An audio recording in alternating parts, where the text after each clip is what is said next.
यह तप यानी परमात्मा प्राप्ति के लिए जो साधना की जाती है उसमें अगला नंबर है तप। भक्ति के लिए की जाने वाली साधना में तप की भूमिका है, परंतु यह तप वह नहीं है जो एक स्थान पर बैठकर हठपूर्वक किया जाता है, जो शास्त्र विरुद्ध होने से हानिकारक है। ये वह तप नहीं है जो गीता अध्याय 17 श्लोक 5 से 6 में कहा है कि जो शास्त्र विधि रहित मनमाना घोर तप को तपते हैं वे शरीर के कमलों में बैठे देवताओं को और मुझे क्रश अर्थात दुखी करने वाले हैं उनको राक्षस भाव के जान।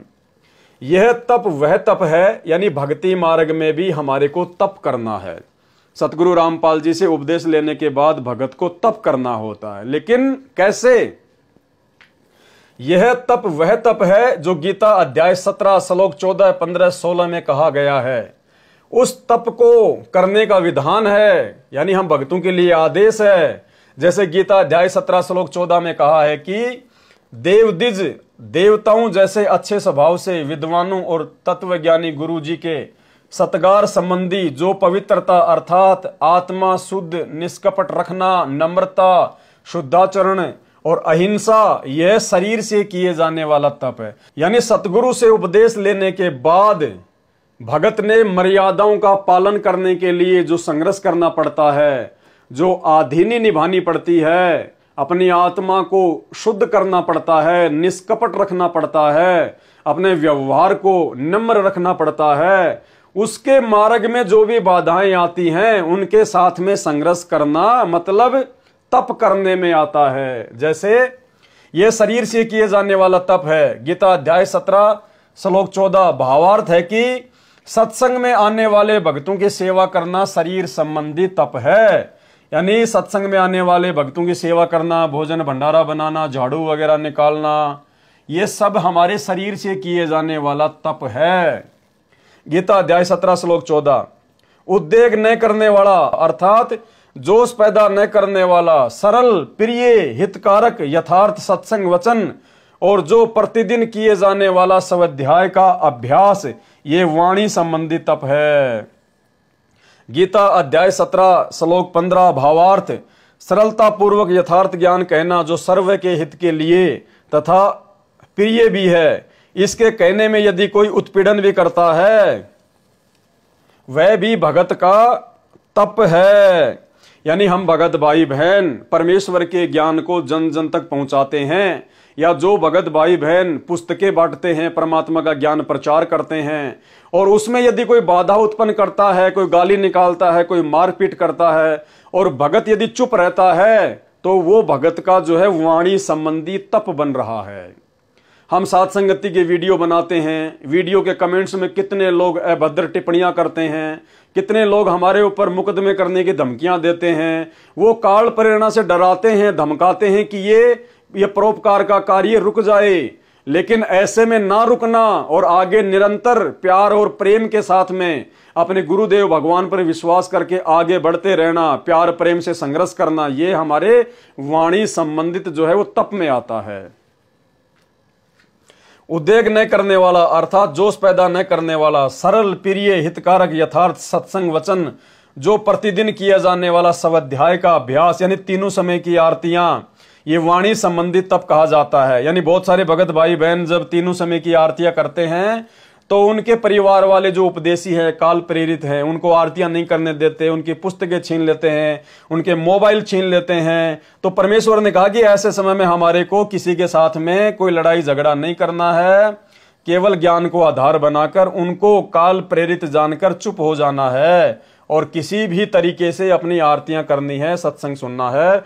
तो ऐसे समय में जो परेशानियों का सामना हम करते हैं वो भी हमारे तप के अंतर्गत आता है, यानी हमारी भक्ति बन रही है। गीता अध्याय 17 श्लोक 15 भावार्थ सरलता पूर्वक यथार्थ ज्ञान कहना जो सर्व के हित के लिए है तथा प्रिय भी है। इसके कहने में यदि कोई उत्पीड़न भी करता है वह भी भगत का तप है। और जो प्रतिदिन नित्य पाठ तीनों समय सुबह, दिन तथा शाम किए जाने वाला है, यानी तीनों समय की जो आरतियां हैं उसमें बैठकर या चलते चलते करना, ये वाणी संबंधी तप कहा जाता है। गीता अध्याय 17 श्लोक 15। गीता अध्याय 17 श्लोक 16 में कहा है, मानसिक साधना करना यानी पुस्तकों को मन ही मन में पढ़ना या मंत्र जाप करना, मानसिक रूप से अपने भाव को शुद्ध करने के लिए ज्ञान का मनन चिंतन, ये मान संबंधी तप कहा जाता है। ये मन संबंधी तप है। भावार्थ, भक्ति साधना में मन का बहुत योगदान है। इसमें उत्पन्न विकार भगवत चिंतन में बाधा करते हैं। यानी जब हम भक्ति करना शुरू करते हैं तो काल प्रेरणा से मन में बहुत सारे कुविचार उत्पन्न होते हैं जो भगवत चिंतन में बाधा करते हैं। ज्ञान का मनन करके मन को शुद्ध करना, यह मन संबंधी तप है। यानी उस समय मन में उठने वाले उन कुविचारों को गुरुदेव के ज्ञान को आधार बनाकर चिंतन मनन करना कि आज अगर भक्ति नहीं की तो कल को गधे कुत्ते बनेंगे, फिर कहां जाएगी ये शानो शौकत, मान बड़ाई और अहंकार। तो कहते हैं ऐसे संघर्ष करना, ऐसे विचार करना, मनन करना, चिंतन करना, ये मन संबंधी तप के अंतर्गत आता है। उपरोक्त गीता अध्याय 17 श्लोक 14 से 16 का निष्कर्ष है कि सत्संग में आने वाले प्रभु के प्यारे बच्चों का सत्कार व सेवा करना शरीर का तप है। सत्य ज्ञान कहने में जो भी कठिनाई आवे, जैसे आप और हम भगत भाई बहनों को साथ संगति के वीडियो का प्रचार प्रसार करने में, या भाई बहनों को ज्ञान गंगा पुस्तक या जीने की राह पुस्तक के वितरित करने में जो भी परेशानी या कठिनाई आवे, वह वाणी द्वारा किया गया तप है। यानी कोई निकम्मा गाली निकाले, कोई बुरा भला कहे, अभद्र बातें कहे, उनको सहन करते हुए वो सेवा करना वाणी द्वारा किया गया तप है। मन में सांसारिक इच्छाएं उत्पन्न होती हैं, कार, कोठी, बंगला, नौकरी, उनको तत्व ज्ञान के चिंतन से मन से दूर करना कि काय की कोठी, काय की कार। रावण जिसके पास 48 किलोमीटर ऊंची सोने की लंका थी, मरा तब एक रत्ती सोना भी साथ में नहीं ले गया। तेरे पास तो मिट्टी के ढूंढ है, मिट्टी के मकान है, 1 मंजिल 2 मंजिल मुश्किल से, तू क्या ले जाएगा। उसको तत्व ज्ञान के चिंतन से मन से दूर करना। जैसे मन कार कोठियों विषय विकारों की ओर आकर्षित हो तो तत्व ज्ञान से विचार करके शुद्ध करना मन से किया गया तप है, वो मानसिक तप है। शराब, तमाकू, मांस सेवन का त्याग करने में जो मन के साथ ज्ञान से संघर्ष करना पड़ता है, वह मन से किया गया तप है। यह तप करना शास्त्र अनुकूल तप कहा जाता है। यह तप करना है यानी ये हमने करना भी है। तो परमेश्वर ने बताया भक्ति में भी तप करना होता है। तो जो भगत भाई बहन, क्योंकि विशेषकर ये समस्याएं संघर्ष वाली सत्सेवक भाई बहनों के साथ में ज्यादा है, क्योंकि हम अपने गुरुदेव भगवान के नियमों पर चलते हैं, उनकी मर्यादाओं पर चलते हैं, और मर्यादाओं पर नियमों पर चलेंगे तो निश्चित तौर पर काल हमारा विरोध करवाए ही करवाएगा। परमात्मा भी साथ में ही रहता है, लेकिन परमात्मा ये देखता है कि भगत क्या रास्ता अपनाएगा। तो इसी प्रकार ये सबसे ज्यादा परेशानियां वर्तमान में संघर्ष हम साथ संगति से जुड़े हुए सत्सेवक भाई बहनों के साथ में अधिक है। इसलिए भाई और बहनों, आप जो संघर्ष कर रहे हैं, कोई अपने पति की डांट खाता है, कोई अपनी पत्नी की मार खाता है, कोई घर से निकाल दिया जाता है, किसी को गालियां खानी पड़ती हैं, तो ये सब कुछ तप करने के अंतर्गत आता है। जिस तप से हमारी भक्ति बनती है, तो हमने जल्दबाजी में ऐसा कोई निर्णय नहीं लेना है। हमने जल्दबाजी में घर छोड़ के नहीं भगना है, जल्दबाजी में किसी के साथ में राग द्वेष ईर्ष्या या झगड़ा नहीं करना है। हमने ये तप करना है, संघर्ष करना है, इससे हमारी आत्मा मजबूत होगी और गुरुदेव भगवान भी इससे प्रसन्न होंगे। अब ये समस्या सतलोक आश्रमों से जुड़े हुए भाई बहनों के साथ में नहीं है। क्यों नहीं है?